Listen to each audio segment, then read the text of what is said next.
Fungsi daripada pemasangan paranet itu ada beberapa. Tapi kalau saya, ini tujuannya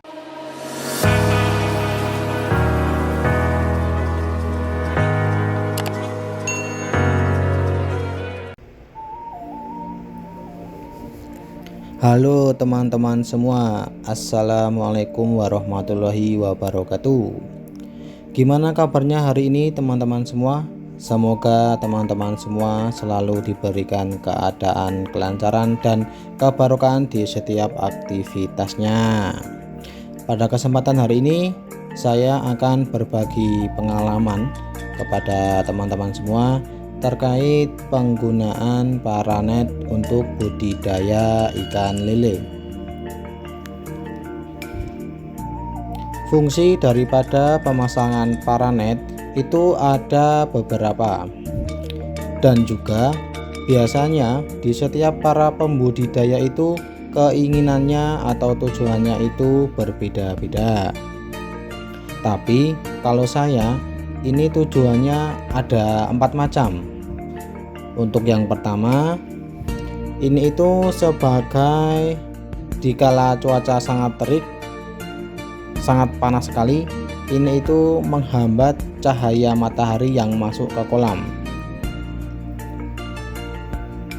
Jadi semisal ini paranet, kalau saya pakai sekitar 60%, ini kepadatan 60%, jadi cahaya yang masuk ke kolam itu sekitar hanya 35% saja.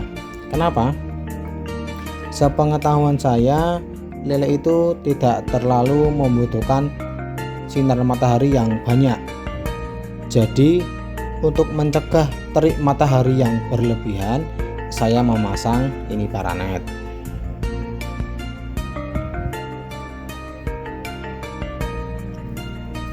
Dan ini juga salah satu fungsi dari pemasangan paranet. Ini saya pasang paranet. Kenapa saya pasang paranet? Kalau sebenarnya itu kalau lele udah dewasa, dia itu tahan dan kebal terhadap sinar matahari. Tapi kalau panasnya terik, itu juga sangat berpengaruh kepada air dan juga si ikan itu sendiri.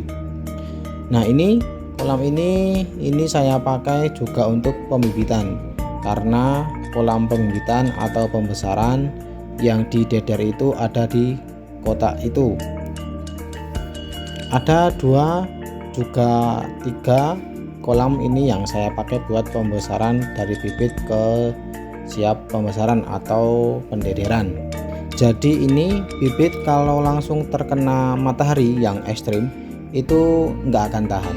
Makanya ini saya pasang paranet juga untuk melindungi bibit, karena bibit yang masih kecil kayak gini, ini masih kecil ya, ini untuk melindungi dari sinar matahari yang ekstrim, maka bibit akan sehat-sehat semua.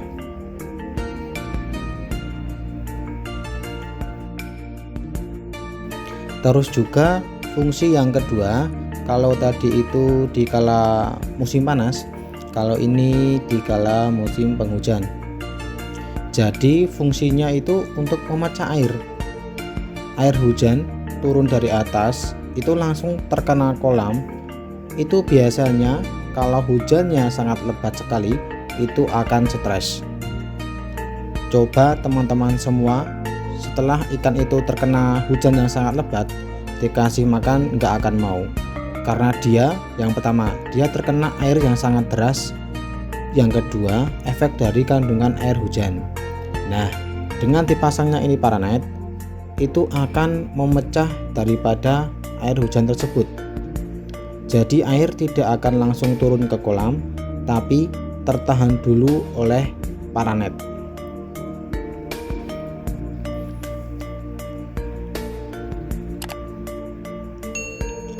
Jadi yang awalnya itu hujannya langsung menyentuh air kolam, itu kan banyak sekali rintikan-rintikan hujannya, airnya.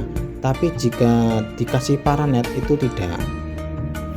Cuma ada beberapa rintikan aja di saat musim hujan. Jadi air pada kolam itu tidak akan mudah terombang-ambing atau terkopiok lah kalau bahasa Jawanya itu. Itu fungsi yang kedua.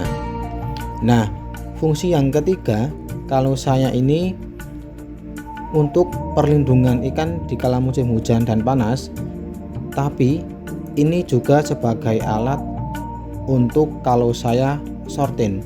Kan di sini, di tengah sini, itu akan melindungi dari panas. Jadi kalau pas sortir itu enak, mau sortir jam 10, jam 11 siang itu aman, nggak panas, jadi enak, nyaman lah.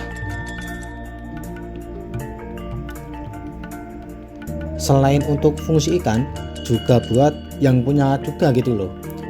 Pas nyortir keadaan panas, kalau saya kan di sini, di tengah-tengah sini, saya lepas dulu ini, lepas semua. Nah ini enak, nggak panas, buat nyortir nyaman.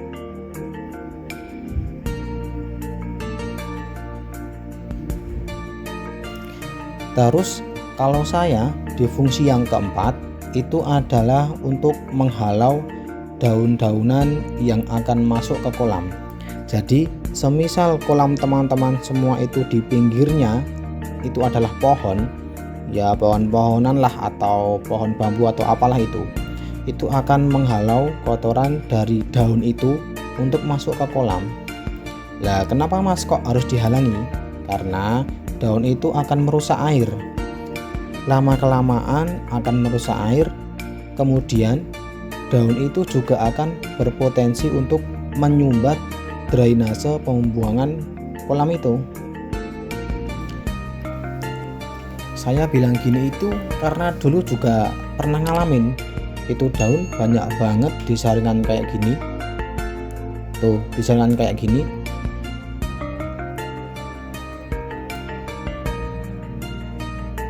Jadi daun itu akan berada di sekeliling saringan, di kiri kanan, muter gitu kan, naik. Nah ini kan akan menghambat proses pembuangan air kolam dan menghambat proses keluarnya amonia, itu akan sangat mengganggu.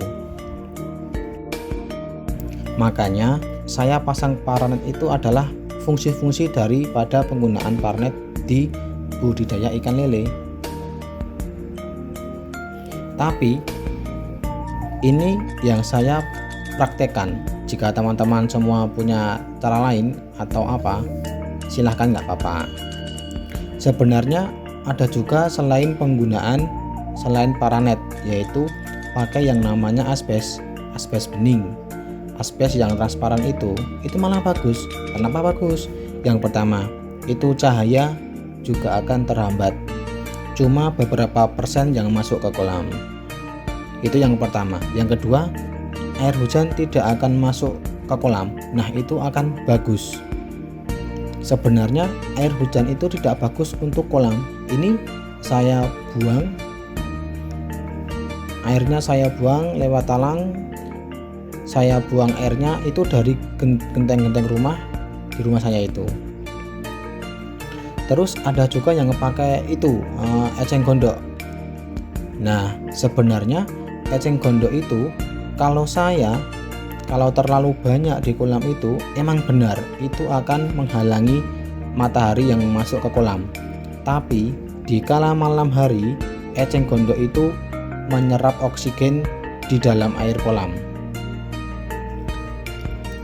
Nah bahayanya malam hari itu akan berebutan antara ikan lele dengan eceng gondok, sama-sama membutuhkan oksigen.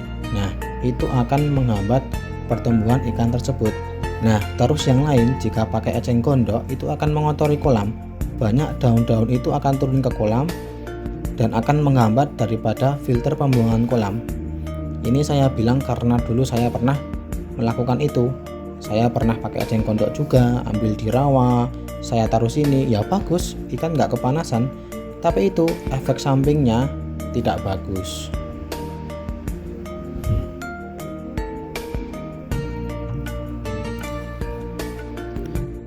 Jadi gitu ya teman-teman semua. Ini saya menjelaskan fungsi daripada penggunaan paranet untuk budidaya ikan lele. Jika teman-teman semua masih bingung atau kurang jelas dalam saya menjelaskan, teman-teman semua bisa bertanya di kolom komentar. Cukup dulu dari saya. Jika ada kekurangan atau kurang jelas, saya mohon maaf yang sebesar-besarnya. Saya cukupi. Wassalamualaikum warahmatullahi wabarakatuh.